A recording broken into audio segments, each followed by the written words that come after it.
वैसे तो एक देवता की पूजा करनी चाहिए, एक को ही मानना चाहिए, क्योंकि जब एक को आप मानते हैं तो एक में ही सब आ जाते हैं। पर हमारे सनातन धर्म में क्योंकि अलग अलग देवता हमारे शरीर को संचालित करते हैं, अलग अलग देवता से हमारा जो शरीर है वो बना हुआ है और उनका प्रभाव हमारे शरीर पर पड़ता है। जैसे शनि का प्रभाव भी हमारे शरीर पर पड़ता है, अन्य देव ग्रहों का प्रभाव भी पड़ता है, नक्षत्रों का प्रभाव भी जन्म लेते ही व्यक्ति के शरीर आत्मा पर पड़ना शुरू हो जाता है, जीवन पर पड़ना शुरू हो जाता है। उसी प्रकार से जो पंच तत्वों से हमारा जो शरीर बना हुआ है उनकी आराधना का वर्णन किया गया है। साथ ही भगवान सूर्य की आराधना का वर्णन भी किया जाता है। भगवान गणेश जो है वो अग्र पूजा के अधिकारी हैं, यानी सबसे पहले भगवान गणेश की आराधना पूजा की जाती है, तो भगवान गणेश की पूजा करना भी बहुत महत्वपूर्ण होता है।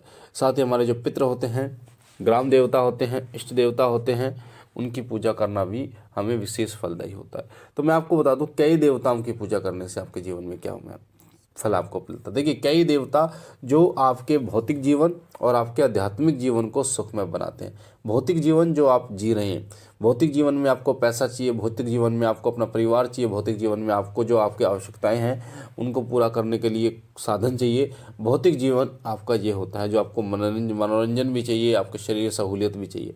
आध्यात्मिक जीवन जो परमात्मा की तरफ जाता है, आध्यात्मिक जीवन में आपको परमात्मा की भक्ति चाहिए, उनकी शक्ति चाहिए और अंत समय में मोक्ष की प्राप्ति चाहिए होती है। तो भौतिक जीवन भी सुखमय आपको बनाना है और आध्यात्मिक जीवन भी आपको सुखमय बनाना है। तो इसलिए अलग अलग देवताओं की उपासना का विधान बनाया गया ताकि आपका भौतिक जीवन भी सुखमय हो पाए, आध्यात्मिक जीवन भी सुखमय हो पाए। तो सबसे पहले बात करते हैं उन देवताओं की, जो देवता, जो शक्तियाँ आपके भौतिक जीवन को सुख प्रदान करती हैं, आपके भौतिक जीवन को सुखमय बनाना शुरू कर देती हैं। सबसे पहली शक्ति होती है उनमें, वो होती है आपके पितरों की शक्ति। वो पितरों की जो शक्ति होती है वो असीम होती है और पितरों की शक्ति इतनी प्रबल होती है कि अगर आपके घर के पितर नाराज हो जाएं तो आपके घर के पितरों को कोई अन्य व्यक्ति प्रसन्न नहीं कर सकता। इसलिए पितरों को मनाना हमारे लिए बहुत महत्वपूर्ण होता है। वैसे भी बड़े बुजुर्गों की सेवा का विधान हमारे धर्म में पहले से ही है। हम जीते जी भी अपने माता पिता की सेवा करते हैं और स्वर्ग सिधारने के बाद भी उनकी सेवा करते हैं।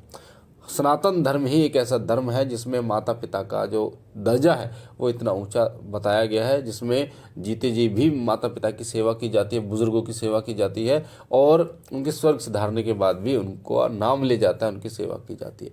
साथ ही कुलदेवी और कुलदेवता की पूजा करना भी विशेष माना गया, क्योंकि कुलदेवी और कुलदेवता हमारे परंपरागत रूप से पूजने वाले देवी देवता होते हैं और ये हमें संतान सुख की प्राप्ति कराते हैं। संतान संबंधी जितनी भी परेशानियां आती हैं उन सभी परेशानियों का नाश करते हैं कुलदेवी और कुलदेवता। चाहे वो आपके शरीर में कोई रोग उत्पन्न क्यों ना हो, इन सभी का नाश करने का कार्य कुलदेवी और कुलदेवता करते हैं। आपके घर में सुख समृद्धि लाने का कार्य, माता लक्ष्मी का वास कराने का कार्य जो है वो कुलदेवी और कुलदेवता करते हैं, जिससे आपका पूरा जो घर है वो चलता है। साथ ही आपके घर में सुख समृद्धि जो होती है, शांति जो होती है, वो आपके घर की कुलदेवी और कुलदेवता के कारण ही होती है। जो आपस में प्रेम भाव, एकता का माहौल होता है, छोटे जो लोग होते हैं वो बड़ों की बात मानना शुरू करते हैं, वो सब आपकी कुलदेवी और कुलदेवता का ही एक प्रभाव होता है जो आपको भौतिक सुखों की प्राप्ति कराते हैं। साथ ही आपके जो ग्राम देवता होते हैं, हम लोग ग्राम देवता की भी पूजा करते हैं। जो ग्राम देवता होते हैं वो हमारे ग्राम यानी गांव के, नगर के, खेड़ा देवता भी उन्हें कहा जाता है, नगर खेड़ा भी कहा जाता है, ग्राम देवता भी कहा जाता है। ये पूरे नगर के, जहाँ हम रहते हैं उस नगर के मुख्य देवता होते हैं। उस नगर की पूरी जो जिम्मेदारी होती है वो इनके ऊपर होती है। कोई भी शक्ति सबसे पहले आती है तो इनसे पूछ के आती है, चाहे वो नकारात्मक हो चाहे वो सकारात्मक हो। अगर हम ग्राम देवता की पूजा करते हैं तो कोई भी नकारात्मक शक्ति किसी प्रकार से हमारा अहित नहीं कर पाती। और ग्राम देवता की इतनी शक्ति होती है कि वो पूरे ग्राम को यानी कि नगर को बांध देते हैं, जिससे कोई भी नकारात्मक शक्ति किसी का भी अहित नहीं कर पाती। तो ग्राम देवता की पूजा भी हमें आवश्यक होती है करनी। साथ ही इष्ट देवता की पूजा भी आवश्यक होती है। इष्ट देव हमारे वो देवता होते हैं जो हमें भौतिक सुख तो प्रदान करते ही हैं, साथ ही हमें अध्यात्म के साथ साथ में मोक्ष की प्राप्ति भी कराते हैं। इष्ट देव कौन होते हैं? इष्ट देव वो देवता जो आपके मन को भाते हैं। कई बार पिछले जन्म के जो देवता होते हैं वो आपको संकेत देते हैं, ऐसे ऐसे संकेत देते हैं जिनसे आप जान पाएँ कि पिछले जन्म में आप उनके सेवक थे।